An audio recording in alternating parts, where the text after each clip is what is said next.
안녕하세요. 오늘도 사연 살롱을 찾아주셔서 감사합니다. 얼마 전 새로운 인생의 출발을 위해 큰 결심을 하고 지금은 하나밖에 없는 제 소중한 아이와 열심히 살아가고 있는 워킹맘이에요. 저도 한때 가정을 꾸리고 살았지만 말로는 다 하지 못할 많은 일들로 지금은 혼자예요.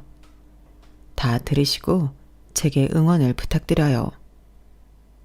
저는 꽤 늦은 나이에 보험 쪽 일을 시작하게 되었는데요. 일을 하게 된 건 역시 전 남편이 끊임없이 저를 무시하고 남들과 비교하며 깎아내리는 것을 견디다 못해 구하게 된 것이었죠. 하지만 결국 이 일로 인해 제 인생에 많은 변화가 생겼으니 전 남편에게 고맙다고 해야 할까요? 일찍 엄마를 여의고 아빠는 하나뿐인 제게 극진한 정성을 쏟았어요. 세상에 남은 유일한 혈육마저 잃을까 항상 노심초사하셨었죠. 그 마음을 모르는 것도 아니었는데 저는 오히려 더 왈가닥에 가까웠어요. 남들보다 에너지도 넘치고 무서운 것이 별로 없었던 어린 저는 결국 사고를 크게 치고 말았어요. 아빠가 집에 안 계신 틈을 타 옆집 친구와 버려진 사다리를 주워다 옥상에 누가 더 빨리 올라가는지 내기를 했던 거예요. 위험하다는 생각보다 너무 스릴 있고 재미있을 것 같아 저는 친구보다 먼저 올라가겠다고 나섰죠. 저는 친구들어 밑에서 사다리를 잘 잡아달라 했지만 그 어린애가 무슨 힘이 있어 꽉 잡을 수 있었겠어요. 결국 제 몸무게와 속도를 이기지 못하고 사다리는 뒤로 꼬꾸라지고 말았죠. 친구는 잽싸게 피하면서 다치지 않았어요. 하지만 마침 집에 오는 길에 위험한 장난을 하는 저를 보고 달려오신 아빠는 떨어지는 저를 받으려다 더 크게 다치고 말았어요. 저는 밑에서 받쳐준 아빠 덕분에 큰 부상은 없었지만 문제는 아빠였어요. 넘어지면서 척추를 다쳤고 그 후로 아빠는 발을 절뚝이며 영구 장애를 얻고 말았어요. 아빠의 절뚝이는 뒷모습을 볼 때마다 저는 죄책감에 사로잡혀 괴로웠죠. 그 이유였던 것 같아요. 무슨 일이든 모든 위험 변수를 생각하고 병적으로 조심, 또 조심하며 살아왔거든요. 제가 아빠를 장애인으로 만들었지만 아빠는 한 번도 저를 원망하지 않으셨어요. 우리 조화만 무사하면 됐다. 아빠는 괜찮아. 아빠 미안해. 나 때문에 아빠 다리가. 아니야. 아빠가 못 걷는 것도 아니고 이렇게 잘 걸어 다니잖아. 다만 절뚝여서 보기 안 좋을 뿐이지 아픈 것도 없고 정말 괜찮아. 우리 딸 미안해 하지 마. 부모의 사랑은 정말 끝이 없는 걸까요? 아빠는 오히려 미안해하는 저를 끌어안으며 항상 괜찮다고만 하셨어요. 아빠 말처럼 느리기는 하지만 걷는 데에 큰 문제가 없어 하던 일도 계속 하실 수 있었어요. 아빠는 실리콘 마개를 생산하는 공장을 하셨었는데 밑에 직원도 2명이나 두고 나름 잘 굴러가서 저의 부녀가 먹고 사는데 큰 지장은 없었어요.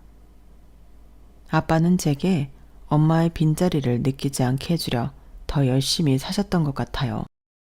공장 운영도 잘 되고 아빠도 당신이 장애인인 것에 대해 받아들이며 저와 잘 살고 있던 어느 날이었어요. 불행은 또 저희에게 찾아왔어요. 불이야. 빨리 119 신고해. 뭐? 불이라고? 전날까지만 해도 아무 일 없었던 아빠 공장에서 큰 불이 났던 거예요. 크게 다친 사람은 없었지만 공장의 주 재료가 실리콘이었기에 정말 아무것도 남지 않고 다 타버렸어요. 그렇게 커 보이던 아빠의 공장이 뼈대만 앙상하게 남고 타버린 모습이 아직도 잊히지 않아요. 게다가 직원들의 도피를 돕다가 아빠는 화재 연기를 너무 많이 마시고 말았어요. 그로 인해 온몸이 망가진 아빠는 정말 병석에 눕게 되었어요. 그 후로 돌아가실 때까지 제대로 일어나 본 경험이 별로 없으셨죠. 그때 저는 고등학교 입학을 앞둔 상태였고 학교마저 다니기 위태로웠어요. 하지만 학교 선생님의 큰 도움으로 간신히 고등학교 3년을 포기하지 않고 다닐 수 있었어요. 물론 대학까지 꿈꾸는 것은 제게 사치였죠. 고등학교를 졸업하자마자 할 수 있는 일이란 일은 다 하기 시작했어요. 대학 졸업장도 없는 20살짜리에게 회사라는 문턱은 어림도 없었고 편의점, 주유소, 물류센터, 청소일까지 온몸으로 버텨야 하는 일들이 쥐였죠. 그래도 감사했어요. 저라도 멀쩡한 몸으로 일을 할 수 있고 아빠를 지킬 수 있다는 생각에 말이에요. 아빠를 원망한 적은 없었냐고요? 당연히 있었죠. 하지만 곧 금방 깨달았어요.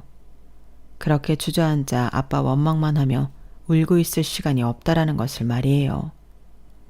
더군다나 아빠는 저 때문에 다리도 절게 되었고 더 좋은 삶을 제게 주고 싶어서 열심히 일을 하다 공정을 잃은 것이라는 사실을 알고 있었으니까요. 오히려 그렇게 일찍 철들은 딸에게 아빠는 더욱 미안해하고 계셨어요. 좋아야, 미안하다. 아빠가 괜히 우리 딸 고생만 시키는 것 같아. 아빠, 그런 말 하지 마. 고생이라니. 아빠가 날 위해 이렇게 열심히 살아도 그걸 고생이라고 할 거야? 아니잖아. 당연한 거야. 아빠와 날 위해서 이렇게 열심히 살아가는 거야. 그러니까 미안해하지 마.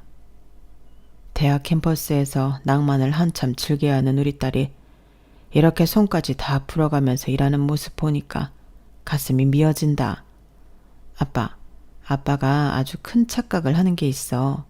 나 우리 집이 이렇게 안 됐어도 대학 갈 공부머리는 아니었다는 거야. 어때? 웃기지? 아빠를 안심시키기 위해 장난스럽게 꺼낸 말이었지만 저도 제 또래의 아이들이 전공 서적을 들고 싱그러운 대학생의 냄새를 풍기며 다니는 것을 보면 마냥 부러웠죠. 하지만 제 현실은 그들과 완전 달랐죠.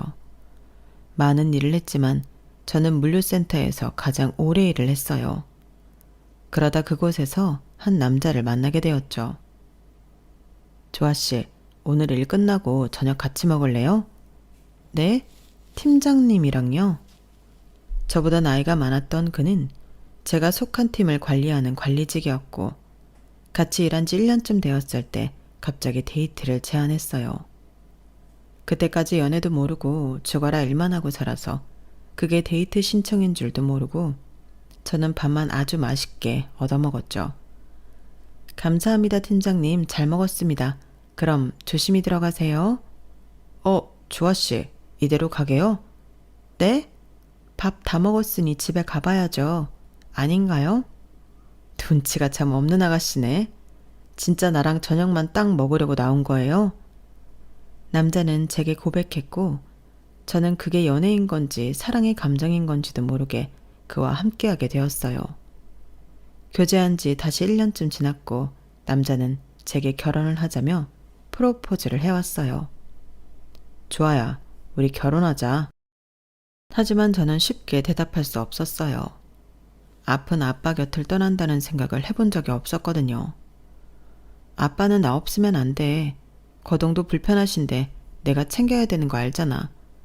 그런데 내가 어떻게 결혼을 해? 남자는 고심 끝에 우리의 신혼집 가까운 곳에 아빠를 모셔와서 살자라고 결론을 내렸고 저는 마지못해 고개를 끄덕였어요. 하지만 난관은 그렇게 빨리 지나가지 않았어요. 저희 집 사정을 들은 시댁 쪽에서 저를 반대하기 시작했던 거죠. 내 아들도 뭐 아주 잘났다는 말은 못하겠다만 그래도 이건 너무 기우는 결혼 아니니? 내가 정말 100번 양보해서 엄마 일찍 여인 것까지는 그래. 받아들일게. 그런데 병들어 누워있는 아빠의 여태껏 물류센터에서 일한 애가 뭔 돈이 있고 뭔 배운 게 있겠니? 내가 이기적이라고 생각할 수 있겠지만 좋아, 너도 네 아들이 너 같은 애 데리고 와서 결혼하겠다 하면 쉽게 허락해 주겠니? 난 그냥 좋아, 네가 포기해줬으면 좋겠구나. 가장 절망스러운 순간이었어요. 세상은 나 자체로 보지 않고 아픈 아빠와 빈약한 학력까지 세트로 평가되는 거구나 싶었죠. 아빠에게 이 모든 사실을 자세히 이야기하진 않았지만 대충 눈치를 채신 것 같았어요. 좋아야, 아빠가 못나서 미안하다. 우리 예쁜 딸 혼사도 맞고 정말 미안하다. 아니야, 아빠. 그런 말 하지 마. 그냥 인연이 아닌 거야. 아빠 때문에 그런 거 아니야. 그렇게 끊어질 것 같던 인연이었지만 남자의 온갖 노력으로 우리는 결국 결혼 허락을 받게 되었어요. 당연히 결혼 후에도 시댁에서는 저를 못마땅해 했지만 저는 더욱 잘 하려고 노력했어요. 당시 제 나이 28살이었어요. 남편 말대로 원래 저와 둘이 살던 집을 처분하고 아빠를 저희 신혼집에서 가깝지만 아담한 집에 모셨어요. 아빠를 우리 집에 아예 모셔오는 것에 대해서도 남편과 이야기해 보았지만 난색을 표하는 것을 보고 그 정도로 적당히 타협을 본 거예요. 그래도 가까이 있으니 하루에 최소 한 번은 들러 아빠 식사도 챙겨드리고 건강 상태도 체크할 수 있어 그거에도 만족했어요. 그러다 제가 임신을 했고 심한 입덧과 어지러움증으로 물류센터 일도 그만두게 되었어요. 오히려 일도 그만두고 집에 머무는 시간이 많았지만 임신 후 달라진 몸 상태 때문에 가까운 아빠에게 자주 찾아가 보지 못했죠. 아빠 미안해. 어제도 못 가서 오늘 가서 생선 요리 좀 해드리려고 했는데 너무 어지러워서 일어날 수가 없어. 계속 구역질도 심하고. 아유, 우리 딸 입덧을 아주 세게 하네. 네 엄마도 그랬단다. 매일 먹은 것도 없는데 변기를 붙잡고 사느라 살이 오르기는커녕 한동안 피골이 상접해 있었어. 그런 걸 엄마를 닮다니. 어쨌든 아빠는 괜찮으니까 걱정 말고 네 몸 돌봐. 네가 건강해야 아이가 건강하지. 어려운 시간들도 지나가고 저는 귀여운 아들을 품에 안게 되었어요. 너무 소중한 아이였어요. 저는 나름 아빠를 잘 안다고 생각했는데 막상 제 자식이 나오고 나니 그 막중한 책임감이 어느 정도인지 새삼 깨닫게 되었어요. 아빠는 나를 위해서 몸을 던져 나를 받아내고 그렇게 죽어라 밤낮으로 일하셨던 거구나. 자식이 있다는 것은 이런 느낌인 거구나. 저는 임신한 동안 본의 아니게 소홀했던 아빠에게 더욱 잘해드리려 노력하며 열심히 육아도 했어요. 사랑을 듬뿍 머금고 자란 새싹처럼 아들은 건강하고 활기차게 자랐어요. 아무것도 바랄 것이 없었어요. 하지만 언제나 그렇듯이 운명은 장난처럼 또 제게 시련을 던져주고 가더군요. 살 좀 빼라. 몸이 그게 뭐냐? 반찬이 이게 뭐야? 집에만 있으면서. 재훈이 와이프 봤지? 애가 셋인데 늘 신하고 자기 일도 척척 잘해내는 거. 재훈이는 와이프한테 용돈도 받고 산댄다. 너 C팀의 서팀장 알지? 이번에 퇴사했어. 장인이 자리 줄 테니 자기 회사 와서 일하라고 했대. 난 참 복도 없지. 맞아요. 남편이 변하기 시작했어요. 처음에는 일도 안 하고 집에서 애도 제대로 케어 안 하는 것 같다며 저를 비난하던 화살이 나중에는 제 주변의 모든 것에까지 돌아가더군요. 특히 전에 없던 아빠에 대한 공격은 날이 갈수록 심해졌어요. 장인 언제까지 저렇게 누워만 계신다는 거야. 이제 좀 일어나서 일해도 되지 않나? 거동은 되지만 폐 쪽이 많이 안 좋아서 나가서 장시간 일하시는 건 너무 무리야. 폐 망가졌다고 저렇게 누워만 있으면 더 아픈 법이야. 노동을 해야 낫지. 우리 아빠 상황 당신이 더 잘 알면서 왜 자꾸 그런 말을 해? 너 같으면 안 하겠어? 내가 번 돈으로 늙어빠진 장인이 입혀줘 먹여줘 다 하는데 저럴 거면 그냥 빨리 돌아가시는 게 다 서로서로 좋은 일인데. 당신 어떻게 내 앞에서 그렇게 말할 수 있어? 빨리 돌아가시라니. 그게 사람이 할 말이야? 그리고 당신 돈 아빠한테 쓴 거 없어. 네가 돈이 어디 있어서. 다 내가 벌어다 준 거잖아. 그럼 내가 번 돈이지. 너 머리가 왜 이렇게 나쁘냐? 다른 장인들처럼 도움을 주지 못하면 뺏어가지나 말아야지. 이건 뭐 완전 산 송장한테 그냥 돈을 붓는 격이니. 아우 속 터져. 뭐? 산 송장? 내가 뭐 없는 말 했어? 산 송장이지 뭐야 그럼. 남편의 도를 넘는 발언은 점점 수위가 높아갔고 저 역시 들을 때마다 속상함을 눈물로 삼킬 수밖에 없었어요. 그러다 뭐라도 새로 시작해보자 하는 마음이 들었어요. 전처럼 몸으로 때우는 일 말고 내가 할 수 있는 일이 뭐가 있을까? 우선 회사에라도 들어가려면 대학 졸업장이 필수였기에 저는 집에서 아이를 돌보며 사이버 대학을 다니게 되었어요. 10년 넘게 안 쓴 머리를 재가동하려고 하니 많이 어려웠지만 간만에 학생이 된 기분으로 돌아가 누구보다 열정적으로 공부를 했어요. 하지만 남편은 그것마저 무시하고는 했어요. 다 늙어서 사이버 대학은 무슨. 당신은 맨날 하는 일 없이 집안만 있다고 구박하잖아. 공부해서 나도 멀쩡한 직장에 취직할 거야. 그게 네 말대로 그렇게 쉬운 일이면 세상 사람 다 대학 나오게? 가서 식당 일이나 해서 돈 벌어. 안 될 것도 당신이 될 수 있다고 오히려 위로를 해주고 일으켜줘야지. 말 그렇게 하면 뭐 더 좋아? 어디 한번 잘 해봐라. 공부한답시고 얘한테 소홀하지나 말고. 남들에게는 별일 아닌 것일 수도 있지만 제게는 간절함이기도 했던 사이버 대학을 무사히 마쳤어요. 미흡하게나마 저희 학력에도 이제 대학이라는 이름을 적을 수 있게 되었던 거죠. 사실 뭔가 특별히 하고 싶은 것이 있어서 대학 공부를 했던 것은 아니고 그냥 그 자체에 목말라 있었기에 어떤 쪽에 일을 해야 하나 고민이 되었어요. 경력 단절의 기혼자를 어느 회사에서 뽑아줄지도 몰랐고요. 그러다 전에 물류센터에서 함께 일하던 언니가 본인이 하고 있는 보험 일을 제게 권하더군요. 좋아, 너는 차려입고 정식적 회사를 다녔던 것은 아니지만 어려서부터 이것저것 다양한 일 많이 했었잖아. 그래서 여러 방면에 이해도도 높은 편이고 사람들한테 친근하게 먼저 잘 다가가기도 하고 게다가 너 최대 장점이 성실이잖아. 보험하면서 그거 따라올 사람 없다. 너도 이거 한번 해봐.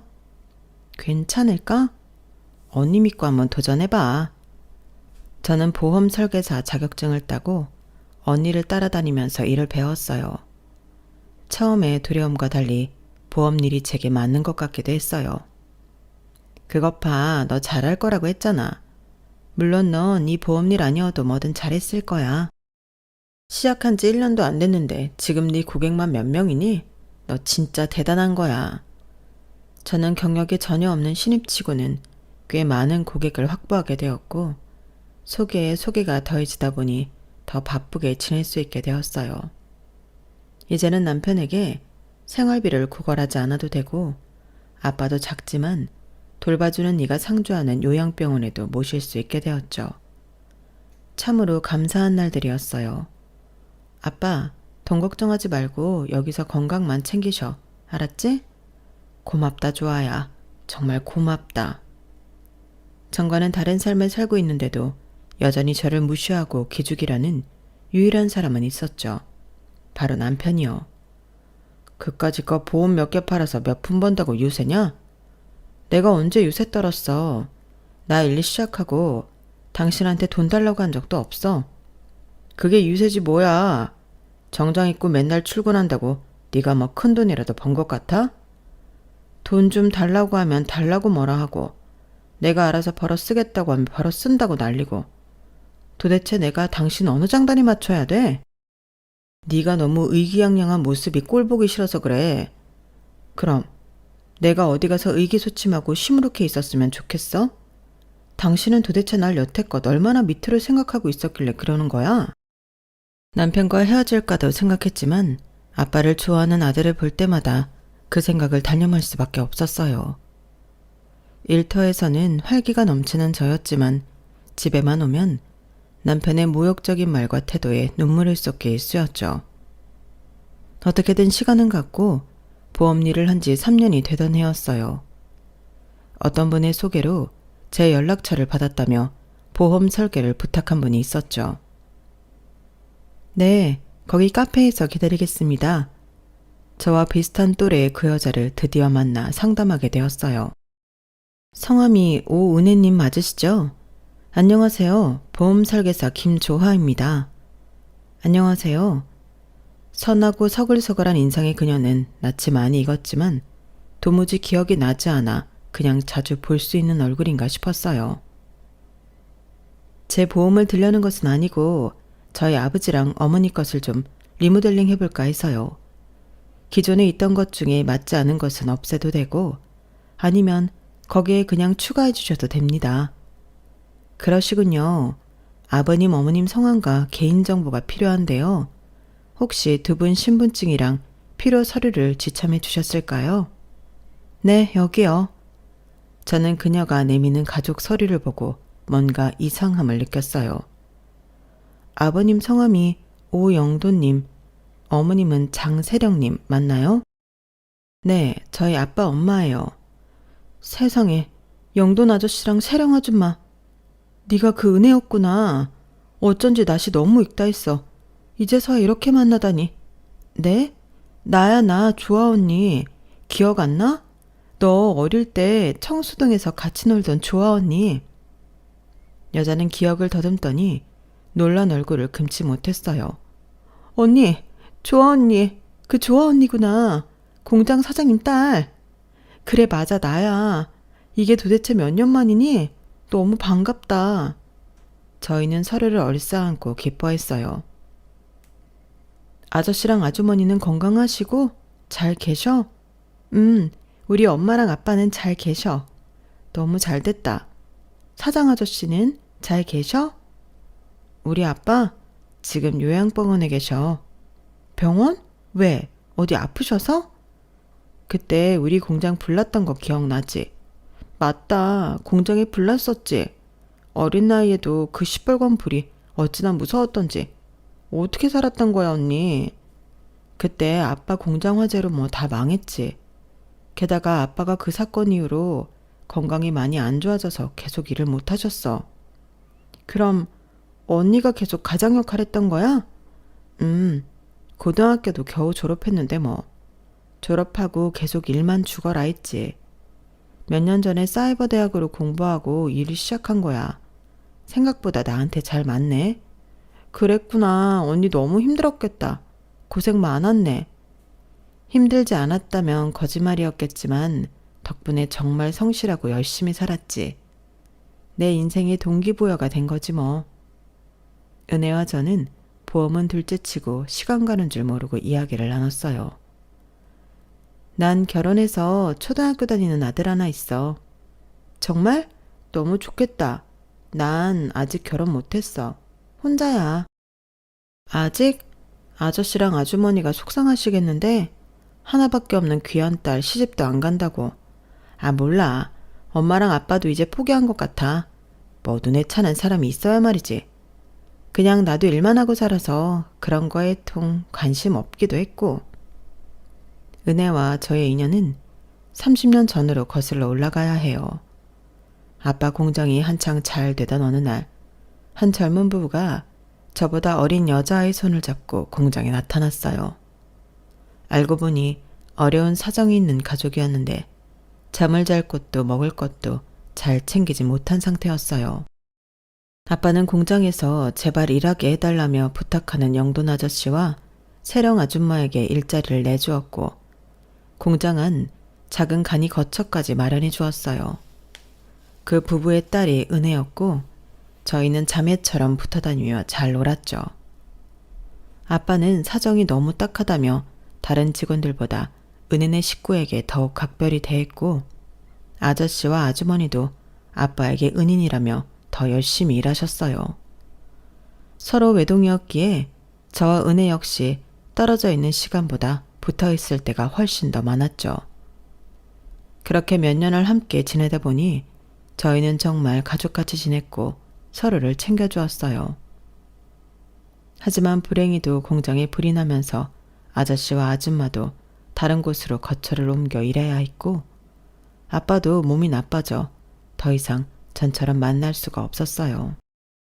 자연스럽게 우리와 은혜네 식구는 연락이 끊겼고 그렇게 인연이 끝났다고 생각해왔어요. 우리 엄마랑 아빠는 아직도 사장 아저씨랑 언니 얘기 맨날 해. 너무 고마운 사람들이라며. 우리도 아빠랑 나 둘뿐인데 아저씨 아줌마 너 덕분에 가족이 생긴 것 같고 얼마나 좋았는데. 그렇게 너랑 헤어지고 슬퍼할 시간도 없었어. 아빠는 아프지, 공장은 망해서 당장 돈은 구하지. 미안해. 나는 은혜 너희 식구들을 막 그리워하면서 살 여유가 없었어. 무슨 소리야. 그게 뭐가 미안해. 언니가 얼마나 힘들었을지 지금 이렇게 들어도 내가 눈물 나는데. 언니랑 사장 아저씨 진짜 용감해. 오히려 우리가 더 일찍 찾아가지 못해서 미안해. 은혜와 저는 울다가 웃다가 하며 지난 30년 넘게 못한 이야기를 이어갔어요. 우리 아빠가 돈 많이 벌면 사장 아저씨 다리 수술부터 해드릴 거라고 그렇게 입버릇처럼 말했었는데 그 약속도 못 지키고. 아니야, 마음만이라도 너무 감사하지. 아저씨랑 아줌마도 보고 싶다. 언니 만난 거 알면 엄마랑 아빠 너무 좋아서 기절할걸? 정말 그 정도로 엄청 그리워했었어. 고마워, 은혜야. 며칠 뒤 저는 영돈 아저씨와 세령 아줌마를 만나게 되었고 역시나 우리는 부둥켜 안고 한참을 울었어요. 아유, 우리 조아가 이렇게 크다니. 이제서야 만나다니. 세상에. 감사합니다. 감사합니다. 조아야, 잘 컸구나. 믿어지지 않아. 이렇게 널 다시 만나게 되다니. 아저씨, 아줌마, 잘 지내셨어요? 너랑 사장님 덕분에 청수동에서 잘 지냈지. 거의 굶어 죽을 뻔한 우리 세 식구를 사장님이 받아주시고 챙겨주셔서 정말 산 거야. 그 은혜를 우리가 어떻게 했겠니? 아빠도 가끔 아저씨랑 아줌마 이야기하셨어요. 그때 참 좋은 사람들 만났던 것 같다고. 아빠가 요양병원에 계시다고. 네, 원래 다리를 좀 절면서 다니셨잖아요. 그런데 공장에 불나고 연기 때문에 몸이 너무 안 좋아져서 거의 누워서 생활하실 수밖에 없었어요. 맞아. 그때 사장님이 직원들 먼저 내보낸다고 맨 마지막에 나오셨었지? 원래는 제가 결혼하면서 저희 집 가까운 곳으로 모셔오기는 했었는데 지금 제가 일하면서 간병인이 계속 상주하는 병원으로 모셨어요. 그게 저도 안심되더라고요. 그때도 참 착하더니 어쩜 이렇게 반듯하게 잘 컸니? 안 되겠다. 좋아, 너 지금 시간 좀 충분히 낼 수 있니? 사장님 뵈러 가고 싶구나. 아저씨와 아줌마는 저를 앞세워 당장 아빠를 보러 가자고 성화였어요. 저는 아저씨네 가족을 모시고 아빠가 계신 병원에 도착했어요. 아빠, 여기 아저씨랑 아줌마 알아보겠어? 영동이 자네 아닌가? 세상에, 이게 얼마만이야? 아유, 사장님, 늦게 찾아와서 죄송합니다. 정말 죄송합니다. 두 분은 말을 잇지 못하고 한참을 울기만 하셨어요. 그때 화재 사건 이후로 계속 이렇게 건강에 안 좋으셨다니 마음이 너무 안 좋습니다. 아픈 나보다 우리 조아가 고생이 많이 했지. 또 그런다. 고생 아니라니까. 아저씨와 아줌마 은혜는 아빠 손을 놓지 못하더군요. 은혜도 너무 잘 컸구나. 예전 동그랗던 얼굴이 아직 남아있네. 아저씨도 아직 멋있으세요. 고맙구나. 항상 근심으로 가득 차 있던 아빠 얼굴에 정말 오랜만에 웃음이 찾아왔어요. 그 모습을 보고 있으니 저까지 행복해서 눈물이 다 나더군요. 그때 사장님 덕분에 저희가 새 인생을 살지 않았습니까? 덕분은 무슨, 자네랑 재수씨가 워낙 열심히 일해주고 했잖나. 나도 너무 고마웠지. 죽을 뻔했던 저희 세 식구한테 따뜻한 밥 주시고 잘 곳 마련해 주셨던 거 저는 하루도 잊어본 적 없습니다. 다른 데 가서 일하면서도 사장님께 은혜 갚을 것만 생각하며 죽어라 이랬어요. 정말입니다. 이 사람이 말만이라도 고맙네. 살아계시는 동안 제가 사장님 잘 모시겠습니다. 그저 건강만 하십시오. 그날 이후로 아저씨네는 아빠를 컨디션도 훨씬 좋고 비싼 병원으로 모시고 갔어요. 영돈 아저씨, 여기 우리나라에서 제일 비싼 데잖아요. 이렇게까지 안 하셔도 되는데. 아니다. 된다면 내 장계라도 꺼내서 사장님 바꿔드리고 싶어. 이런 거 아무것도 아니야. 부담 갖지 말고 아버님 여기서 편하게 모셔. 알고 보니 영돈 아저씨네는 어디 가서든 성실히 일을 했고 좋은 기회에 큰 돈을 벌게 되셨던 거예요. 내가 지금 이렇게 번듯하게 살 수 있는 것도 다 너희 아버지 덕분이야. 그때 그냥 일만 가르쳐 주신 것이 아니라 인생을 달리 바라보고 달리 살 수 있는 눈과 마음도 가르쳐 주셨었지. 그런 삶의 태도로 살다 보니까 어딜 가든 환영받는 사람이 돼 있더라. 다 사장님 덕분이고 말고. 아저씨는 최고 수준으로 아빠의 병간호에 신경을 써주셨고 그만큼 아빠가 웃는 날도 많아졌어요. 하지만 인생은 언제나 가장 행복할 때 불행이 찾아오는 법인가 봐요. 그렇게 잘 지내던 아빠가 돌아가시고 말았어요. 아빠가 아저씨랑 만나고 시간 보내고 싶으셔서 여태껏 기다렸었나 봐요. 너무 짧기는 하지만 아빠가 돌아가시기 전까지 웃으며 즐거워했던 날들이 많았던 것을 알아요. 아저씨 아주머니께 아빠의 행복한 마지막을 선물해 주셔서 감사해요. 사장님, 조금만 더 같이 있다 가시지 그러셨어요. 저보다 더 슬퍼하시는 아저씨네 식구들을 보며 세상에 혼자 남겨진 것 같진 않았어요. 아빠의 장례를 마치고 집에 돌아와 유품들을 정리했어요. 그러다 오래된 상자 안에 낡은 사진을 한 장 발견했어요. 지금은 불타 없어진 공장 정문에서 아빠와 아저씨가 어깨동무를 하고 환하게 웃으며 찍은 빛바랜 사진이었죠. 저는 그 사진을 버리지 않고 아저씨에게 가져다 드렸어요. 사장님, 정말 감사합니다. 다음 생에도 꼭 만나요. 이번 생에 못 다하는 애 꼭 갚고 싶습니다. 아저씨 아줌마 정말 고맙습니다. 좋아야, 이거 받으렴.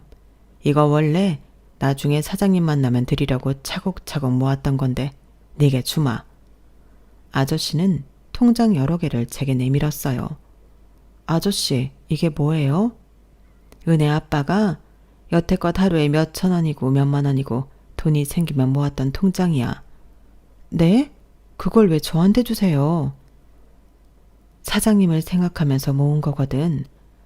아무리 그래도 이걸 저한테 어떻게 주세요? 아저씨도 힘들게 모으셨을 텐데. 제발 받아주렴. 사장님이 건강하셨다면 해드릴 것이 아직 너무 많이 남아있는데 네가 안 받으면 나의 지난 30년이 무너질 것 같구나. 아저씨와 아줌마는 기어이 그 통장들을 제 손에 쥐어주셨고 저희는 또 한 번 울음을 터뜨리고 말았어요. 집에 돌아와 통장들을 열어보며 아저씨 생각을 하고 있는데 남편이 묻더군요. 뭔 통장이야? 대충 사정을 들은 남편이 코웃음치며 말하더군요. 심파극이 따로 없구먼. 장인 은혜를 생각하며 30년 넘게 이 돈을 모았다고? 그래봤자 뭐 몇 동전 모으듯이 했겠지. 얼마나 되겠어? 이게 0이 몇 개야? 마지막 통장에 찍혀있는 총 액수는 놀랍게도 1억이 넘는 돈이었어요. 이걸 그냥 줬다고? 이 돈을? 아빠한테 주려던 거였는데 아빠가 없으니까 감사할 따름이지. 이야, 이 사람 돈 냄새 좀 풍기는데? 잘 잡아야겠네. 무슨 호구 잡았어? 말을 왜 그렇게 해? 이분들은 진짜 가족같이 지내던 분들이야. 추억도 많고 고마운 것도 많다고. 그런 감동은 난 잘 모르겠고 앞으로 이 노인네한테 잘 보여서 이것저것 많이 얻어와봐. 남편은 정 떨어지는 소리만 내뱉더군요. 우리 두 가족이 어떻게 서로를 생각하며 지냈는지 알 턱이 없는 남편은 계속 제게 주는 것을 다 받아오라며 재촉했어요. 그런데 그 이후로도 아저씨는 제게 새 집과 새 아파트를 장만해 주셨어요. 여기가 아이들 교육시키는 환경도 좋고 교통도 편리하대. 부담 갖지 말고 받으렴. 아저씨, 지난번에 통장 주신 것도 적은 돈이 아닌데 어떻게 집이랑 차를 받아요? 우리 은혜는 결혼도 안 했고 앞으로 할 생각도 없는 것 같고 좋아, 너도 다시 찾은 우리 딸이나 다름없지 않니? 네가 잘 살아야 사장에게 갖지 못한 은혜를 조금이나마 보답하는 것 같아. 정말 괜찮으니 받아두렴. 아저씨네의 배려로 저희 세 식구는 새 차와 새 아파트를 받게 되었어요. 남편은 두 눈이 휘둥그레져 기쁨의 입꼬리를 실룩거렸어요. 좋아야, 뭐 필요한 거 있어? 먹고 싶은 건 내가 이따 사갈게. 힘든 거 다 나 시켜. 네가 하지 말고. 남편은 갑자기 제게 친절하고 저자세로 나오기 시작했어요. 이후야 어쨌든 남편의 서근서근해진 모습에 저는 다시 희망을 품기도 했었죠. 얼마 후 남편은 제게 본성을 드러냈어요. 좋아야, 나 부탁이 있는데. 뭐? 그 사람이 준 아파트 내 명의로 해주면 안 될까? 뭐? 명의를? 그건 왜? 아니, 이 집에서 내 거라고 할 만한 건 하나도 없잖아. 그거라도 내 이름으로 되어 있으면 너무 좋을 것 같아서. 명의만 나로 하고 우리 셋이 평생 행복하게 살자. 어? 저는 왠지 쎄한 느낌이 들었지만 도무지 뭔지 알 수 없었어요. 이 집에서 내 것도 하나 없어. 그런데 아저씨가 주신 집을 덜컥 당신 이름으로 해달라는 건 너무 억지 아니야? 잘 좀 생각해봐. 어려운 것도 아닌데, 어? 그냥 남편 기 좀 살려줘. 그런 거 있잖아. 나도 집 있는 남자다. 그런 거. 나 어깨 좀 펴고 다니게. 하지만 저는 잘 생각해보겠다며 남편 말대로 명의를 바꾸지 않고 시간을 끌었어요. 그러다 바로 그 사건이 벌어졌죠. 좋아야, 내가 오늘 중요한 서류를 집에 놓고 온 거 있지. 그것 좀 가져다 줄 수 있나? 안 되면 퀵으로라도 좀 보내줘. 나 오늘 쉬니까 내가 갖다 줄게. 전화하면 받으러 와. 어느 날 남편이 놓고 간 서류를 들고 회사에 찾아가게 되었고 마침 엘리베이터가 점검 중에 있어 비상 계단을 이용하게 되었어요. 남편 사무실이 있는 5층에 도착하기 전 누군가 전화 통화를 하는 소리가 들렸죠. 그렇다니까. 내가 지금 조합해 아주 녹이는 중이야. 조금만 더 우쭈쭈 해주고 떠받들어주면 넘어올 것 같아. 요즘 내가 잘해줬더니 지가 진짜 여왕이라도 된 줄 아는데 얼마나 웃긴 줄 알아? 그래도 어떡해. 좀 참으면 집이 하나 통째로 나한테 오는데. 더럽고 치사해도 참고 해야지. 그 아파트 내 걸로 하자마자 바로 이혼각이다. 아휴, 저런 여자랑 살붙이고 사는 것도 곤욕이긴 하다. 통화하는 사람은 분명 남편이었어요. 저는 큰 충격에 휩싸였어요. 남편은 아저씨가 주신 아파트를 차지하기 위해 그동안 제게 잘해주는 척을 했던 거였고 저는 그 모습에 새 출발이라는 일말의 희망을 걸었던 거예요. 온몸이 부들부들 떨리고 입술에서 피가 나도록 깨물어도 아프지 않았어요. 배신감에 휩싸여 눈물도 나오지 않았어요. 며칠 뒤 저녁 아들을 재우고 남편과 이야기 좀 하자며 불러냈어요. 자, 이거. 이게 뭐야? 웬 서류 봉투? 열어봐. 이거 혹시 내가 바라는 그건가? 희죽희죽 웃는 남편이 조심스럽게 봉투에서 서류를 꺼냈고 1분 뒤 얼굴이 일그러지더군요. 이게 뭐야? 고준아가 누구야? 이 아파트가 왜 이 사람 명의로 되어 있어? 팔았어, 그 아파트. 뭐? 그 고준아라는 사람한테 팔았다고. 그걸 왜 네 맘대로 팔아? 그럼? 그거 내 건데 내 맘대로 못 팔아? 너 미쳤어? 네 거라니. 그거 내 명의로 해주기로 했잖아. 내가? 그건 당신이 요구했던 거고 난 들어준다고 안 했는데? 알았어. 그럼 아파트 판 돈은? 나 줄 거지? 그걸 왜? 당신 꿈도 크다. 당신 공이 하나도 들어가지 않은 재산인데 그걸 왜 당신한테 줘야 돼? 뭐? 주아, 너 대체 갑자기 왜 그래? 우리 부부잖아. 재산도 같이 공유하고 그래야지. 아, 그래? 그래서 이혼 이야기도 남이랑 공유한 건가? 그날 비상계단에서 다 들었어. 네 통화 소리. 집을 네 명의로 바꾸고 이혼하겠다고? 누구 맘대로? 뭐? 통화 소리? 안색이 하얗게 질린 남편은 변명거리를 찾느라 바빠 보이더군요. 아저씨가 주신 집은 너무 크잖아. 나랑 아이 둘 지내는데 50평이 웬 말이야. 아저씨께 부탁드려서 그거 팔고 둘이 지낼 만한 좋은 곳으로 새로 계약했어. 그 아파트 판 돈은 아저씨한테 돌려드린다니까 그냥 내 생활비 하라고 하시네. 뭐? 둘? 왜 둘이야? 왜긴 너랑 이혼하고 난 우리 아들이랑 둘이 살 거니까. 전에 그렇게 날 깔아뭉개지 못해 안달이더니 이제 나한테 뭐 빼갈 것이 생기니까 벌벌 기었던 거야?